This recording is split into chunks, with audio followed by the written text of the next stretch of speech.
Banyaknya kendaraan berplat nomor luar Sumsel namun beraktivitas di Sumsel, khususnya milik perusahaan tambang, membuat DPRD Sumsel mendesak agar seluruh kendaraan bernopol luar Sumsel segera berubah dan berganti menjadi nopol Sumsel, sehingga dapat menambah PL di Sumsel.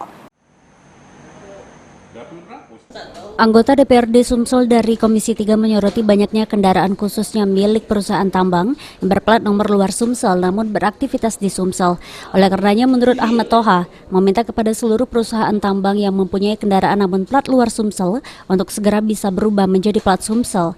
Dikarenakan hal tersebut menurut Toha dapat meningkatkan pendapatan PAD Sumsel.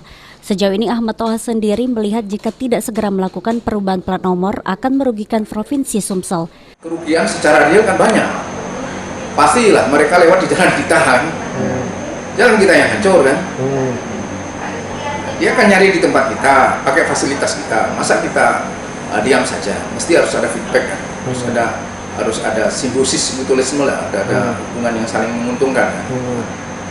Mesti yang jelas itu. DPRD Sumsel khususnya Komisi 3 akan terus mendorong mitra terkait khususnya Bapenda untuk dengan segera melakukan perubahan plat nomor kendaraan luar Sumsel untuk peningkatan PAD. Firman Hidayat, PAL TV.